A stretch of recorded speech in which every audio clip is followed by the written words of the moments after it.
هیله، مرګ او مینه. لنډه کیسه.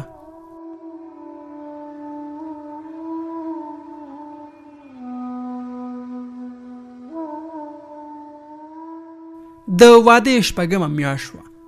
ملالۍ د 15 ورځو لپاره د پلار کور ته لاړه. په شپږمه ورځ بیرته د خاوند کور ته راغله. رنګ کې تغییر راغلی و. مخ یې سپین سپېره ښکاره کېدو. د شپې تر ناوخته خپل خاوند سره ناسته وه. ملالۍ وویل یو پوښتنه وکړم؟ میرویس وویل هو، ولې نه، ووایه څه خبره ده؟ ملالۍ ورنږدې شوه. د میرویس په زنګونې سر کېښود. ویې پوښتل نن راته رښتیا ووایه، له واده څخه د مخه دې څوک خوښ و؟ میرویس د ملالۍ تور وربل یو خوا بل خوا واړولو. د ملالۍ تور غټې سترګې یې ښکاره کړې. بیا یې وویل زما ملو لیونۍ، ته مې لومړۍ او اخرنۍ مینه یې. میرویس به له مینې ملالۍ ته ملو ویل.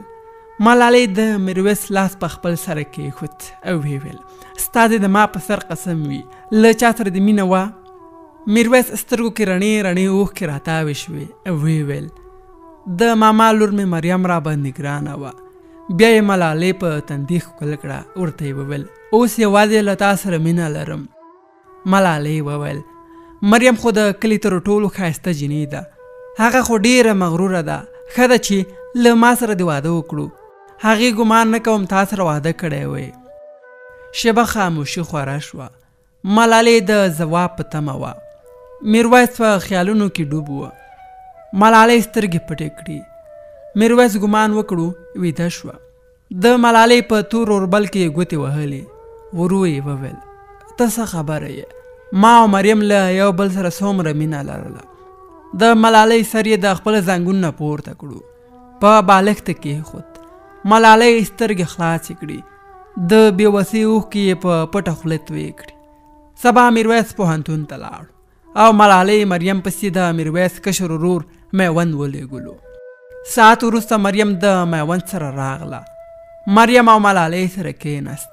ملالۍ وویل مریم خورې، میرویس یې هر وخت یادوي. وایي چې د خپلو خپلوان انجونو کې مریم ساری نه لري. مریم سر ښکته کړ او له میوهداني څخه یې دانه دانه ناخوت راخیستل. د غرمې ډوډۍ وخت شو. ملالۍ له اشپزخانې سره سر راښکاره کړ او ویې ویل مریم جانې ډوډۍ واچوم که میرویس ته لږ په تمه شو، اوس به راشي. مریم وویل سمه ده، ټول به یو ځای ډوډۍ وخورو. میرویس په مسکا راننوت. سترګې په مریم ولګېدې. مسکا یې په اوښکو بدله شوه. له هماغه ځای یې ستړې مشي سره وکړه او خپلې کوټې ته ننوت. ملالۍ د پخلنځي څخه مریم ته نارې کړې چې دا یخ اوبه میرویس ته کوټې ته ویسه، له ګرمي څخه راغلو. مریم د ملالۍ له لاسه ګیلاس واخیستلو او په لړزېدلو قدمونو د میرویس خواته روانه شوه. د کوټې دروازه یې خلاصه کړه. میرویس خپل مخ په ځمکه اوږد غځېدلی و. د دروازې غنګا یې تر غوږ شو او ویې ویل ملالۍ زه ډوډۍ نه خورم. مریم په ژړغوني غږ وویل زه یم، هندا واخله، یخې اوبه دي. میرویس له ځایه راپورته شو. مریم ته یې وویل تا خو له ما سره ژمنه کړې وه چې بیا به مخ ته نه راځي. مریم په ژړا وویل ملالۍ راپسې میوند رالیږلی و. میرویس د مریم غاړې ته خیال شو. په ترخه خندا یې وویل غاړه کې دې تر اوسه اچولي؟ مریم وویل دا ستا د لاس نښه ده، تر مرګه به راسره وي. میرویس یې خبره ونیوله او ویې ویل ګوره بل ځل دا د مرګ خبره در څخه وانهورم. او کلکه یې په غېږ کې ونیوله. ملالۍ د پخلنځي له کړکۍ دواړه ولیدل چې یو بل یې په غېږ کې نیولي ول. دیوال ته یې تکیه ووهله. لکه لیونۍ یې هم ژړل او هم یې خندل. شیبه وروسته درې واړه ډوډۍ ته کېناست. میرویس وویل ملو مور او میوند مې چرته دي؟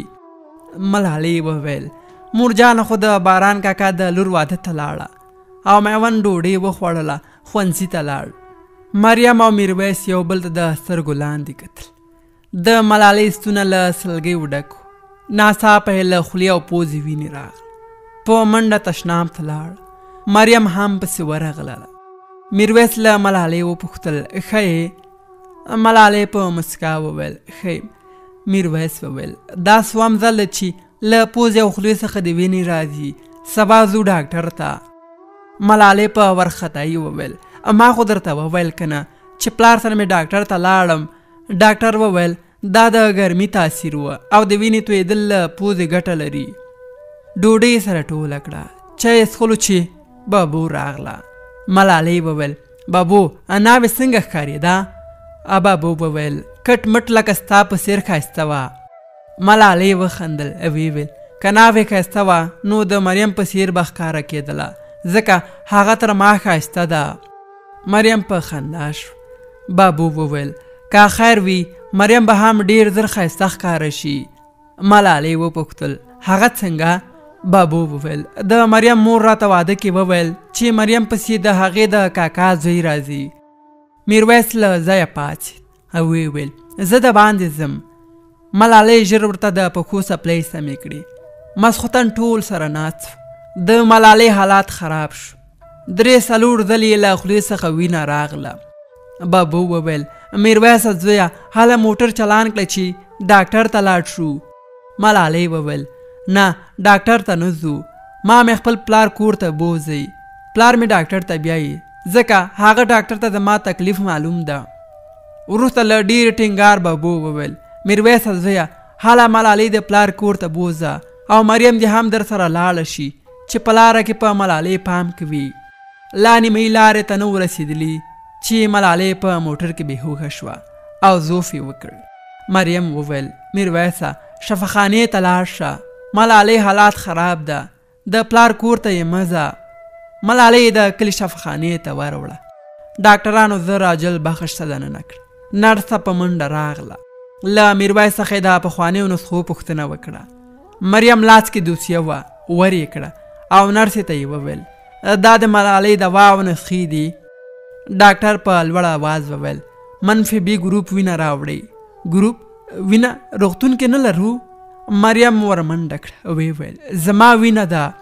ډاکټرانو له مریم وینه واخیستله او ملالۍ ته یې ورکړه. نیم ساعت وروسته ډاکټر له بیړنۍ خونې راووت. میرویس یې مخې ته ورمنډه کړه. د ملالۍ د حال پوښتنه یې وکړه. ډاکټر په غوسه وویل ما تاسو ته نه ویلي چې ډاکټر په غوسه وویل ما تاسو ته نه ویلي چې وروسته له 10 ورځو چې دوا خلاصه شي مریض بیرته راوړئ. میرویس وویل ډاکټر صاحب تاسو به غلط شوي وای، ملالۍ موږ مخکې دې روغتون ته نه وه راوستې. ډاکټر لاس کې دوسیه خلاصه کړه ویې ویل دا 4 میاشتې کېږي دا ناروغ له ما څخه د وینې سرطان دوا خوري. آخري ځل چې راغلې وه د 10 ورځو دوا مې ورکړه او په ټینګار سره مې ورته وویل چې په 11مه ورځ بیرته راشي. میرویس په ژړغوني غږ په بنده ژبه وویل تاسو وویل د سرطان دوا؟ ډاکټر وویل هو د سرطان ناروغي لري او اوس په ډېر سخت حالات کې ده. موږ ټولو ډاکټرانو ورته 1 میاشت وخت ورکړی و.